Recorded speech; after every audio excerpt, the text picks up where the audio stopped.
Hello friends, Trixie here. I'm in the garden and I'm going to take you for a little quick tour of what's going on in Montgomery's garden in July. This is my little friend and mascot, Stinky. So I'm going to bring you up here and do an overview. This is the 6-pack, is what we call it. And I'm coming over here to the 12-pack. And as we enter, I will come along this way. The sun is quite bright right now. And I'll start in this corner and explain to you what we had here was last year's kale. And it produced so much that we ended up canning 5 quarts for soup. And we pulled them out. I put in fresh kale here and some peppers that I actually bought from a greenhouse because I thought our peppers were going to die, but they didn't. We found a cure for them. These are the seeds for kale that we left here, so I have them for years to come. I won't have to buy seeds. Never. Over here you'll see more kale, dino kale, Russian kale. On this side I have some extra cucumbers, and I put different kinds of, pardon the traffic, different kinds of onions from the previous year to go to seed, extra cucumbers. Originally this wall had different types of melons, but they didn't make it, so I just threw some cucumbers on this side. These onions are Italian long red. I've never grown them before. Hopefully they're good. It's hot, sunny. You see the kale is wimpy, so they'll get watered as soon as the sun goes down further. In this corner, along the trellis, I have Vortex pole beans. Absolutely love them. They get to be over a foot long, and they're just wonderful. They're stringless, they're tender. Best I've ever had. Our basil needs to be harvested. There's Thai basil, Genovese basil. I need to make pesto pronto. I had, what did I have here? I just pulled it yesterday, I can't even think. Oh, Batavian endive. I'm in the process of making soup right now, actually. If you've never had Batavian endive, it tastes like if you've ever had escarole soup. And what I tend to do is I cook it down, I can it, and make quarts of it, and I just empty it out with some chicken broth, and I either use chorizo or hot Italian sausage, and I add rice. It's very satisfying, and that's all I could tell you. This was the first round of dill. I've harvested a lot. I have a container full, enough for the winter. These are some fresh ones that went in a month ago. And I've started some new ones, so these will get yanked. I'm making pickles today. Refrigerator pickles, so I have to grab some of these heads. And of course, the ones that are flowering the least. A lot of traffic right now. It's that time of day where people are going home to take a shower. You know, the tourists, they want to go out to dinner and have their lobster.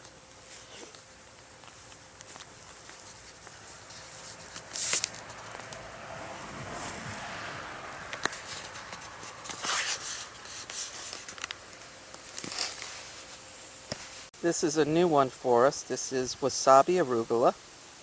It's very delicious. It tastes just like wasabi. So I'm letting this go to seed, so I have it for years to come.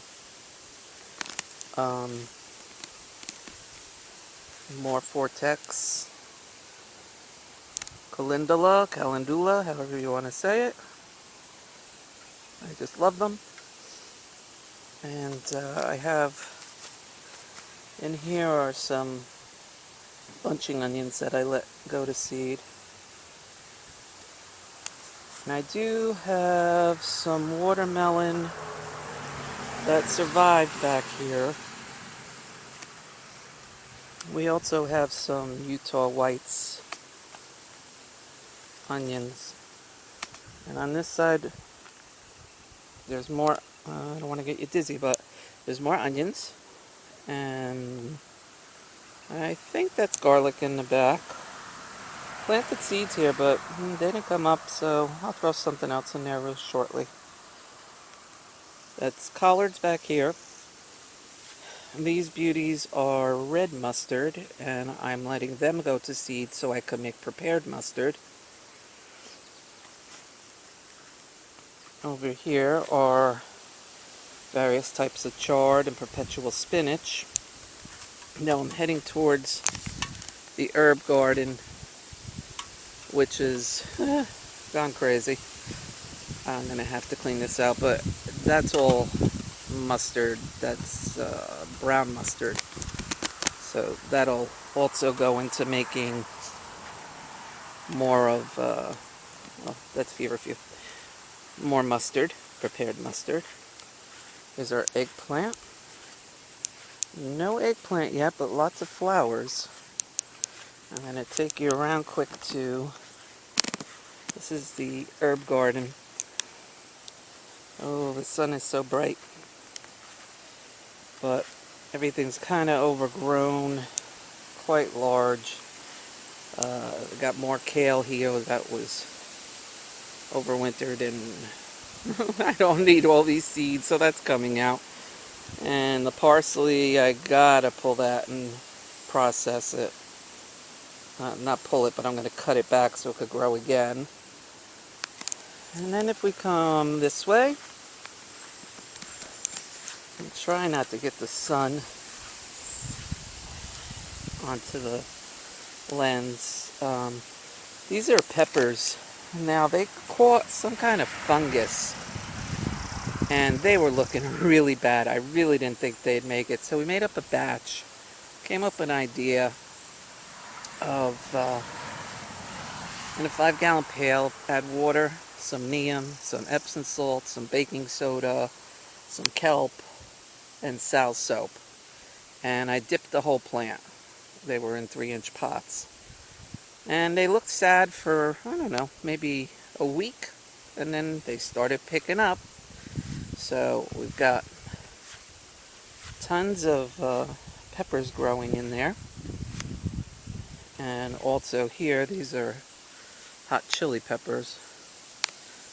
There's plenty here. As you can see, try to find my hand. Where's my hand? I'm doing it one-handed, looking through this. See? There's one. I've got string beans here. Fred just pulled some yesterday. And we've got carrots and parsnip. And at the end we put carrots and parsnip from last year to the end to go to seed. And let's see, we'll go this way now. This is Cozell. They're not looking great. They probably need more food. And here we have some summer squash, and they're fine. Got plenty growing in there. It looks like a little blossom end rot at the bottom. Yep. Yep. Yeah, a little bit of blossom end rot. I'll have to give that some calcium. And this is kohlrabi. We have red and green. Yeah, see, there's a beauty right there. And we have beets and snow peas. Fred picked these yesterday already. These are last year's bunching onions, which I have to collect the seeds. More beans. These are Provider. There are seeds year after year after year. We save seeds. Along the whole back we have more Batavian endive because I like canning it for soup. More sugar snap and snow pea and celery. I do believe this is turnip. If I could get in there and see. It's a little hard to do looking through a tablet. Well, there's turnip in there. We also have leek growing along the edge of this pepper bed. So now I'm going to come out and I'm going to show you. This is one of the tomato beds, and I'm actually pretty impressed because we had severe blight for years, and we solarized the soil. We sprayed it first with baking soda, covered it with clear plastic. Last fall, I think November, we pulled everything, and we left the plastic on until let's see, I think we planted these June 5th, the tomatoes. So very little blight. Seems to be doing well. We also put landscape cloth down to prevent that splash up. And over here, this is our new Gagoots squash bed. It's 8 feet tall, and because they get 5 to 6 feet long and they will fall through on top, they're growing a foot a day now. So pretty soon there's going to be some squash on there. This area here we took advantage of. It's actually our compost area. So we had our cabbage growing here, and this is arugula that needs to be pulled, and spinach, which looks like I'd better grab them or they're all going to flower out. I don't want that to happen, but I started new seed. And in the back there is potatoes and comfrey growing in there, which I got to get out.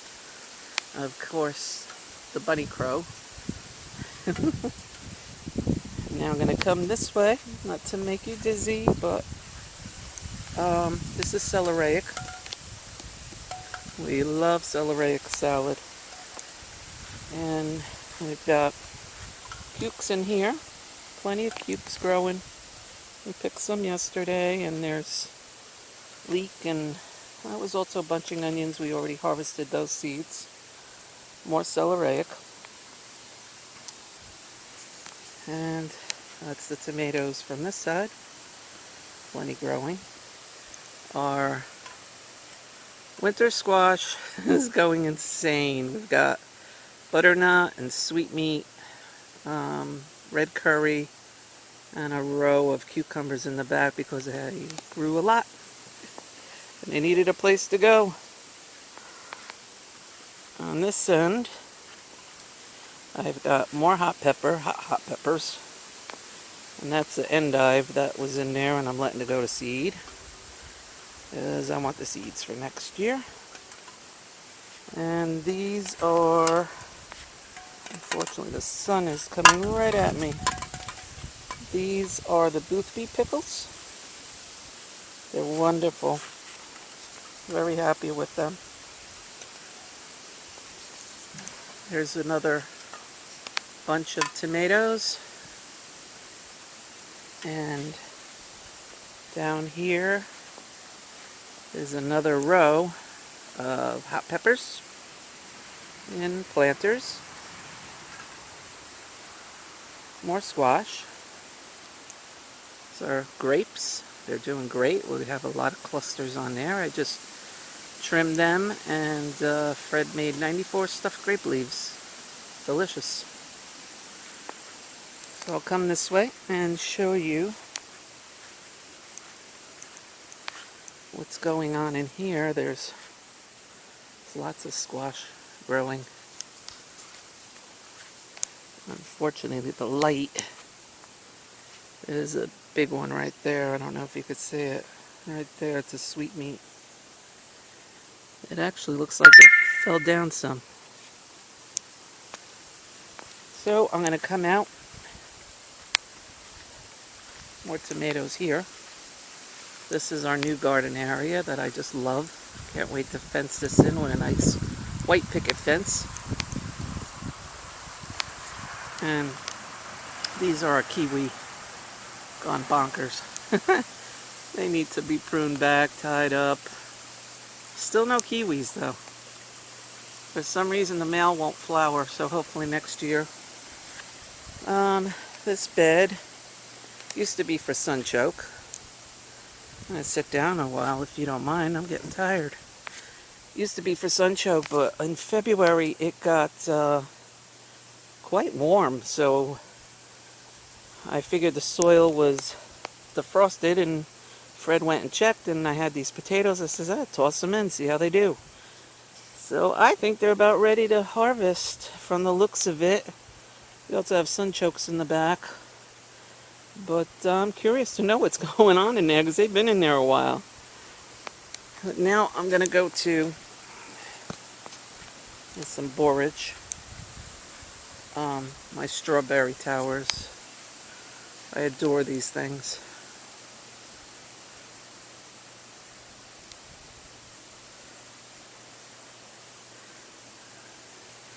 These are my strawberry towers. My new bed area. And I don't know if you could see, but look at that. Let's see, can you see that? Look at that. Oh my goodness. I need to pick some strawberries today. And when you enter through, I have my lettuce bed. And the lettuce bed, a lot has gone to seed. It's bolted, but that's fine. I have some new ones in there, plus I grew some new ones, so I'll just yank those and fill it in with all new goodies. And our asparagus here, we'll have to make a bed this fall. They need a home.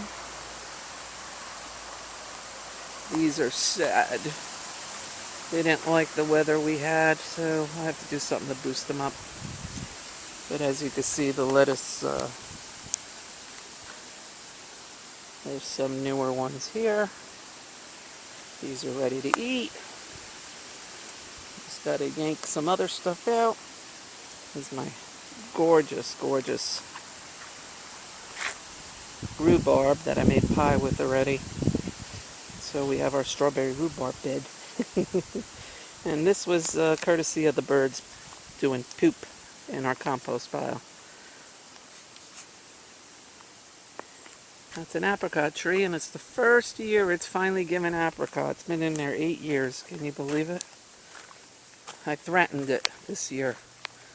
This will be the home of the greenhouse in the future. For now, it's storage until we get organized after the big move from Jersey to Maine. Our medicinal bed is very large, very full. It goes around to the back, and way in the back behind there, we're going to put a mushroom garden.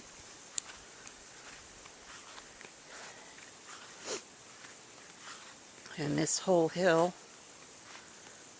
all along the back, is raspberries, red raspberries, blackberries, and yellow raspberries.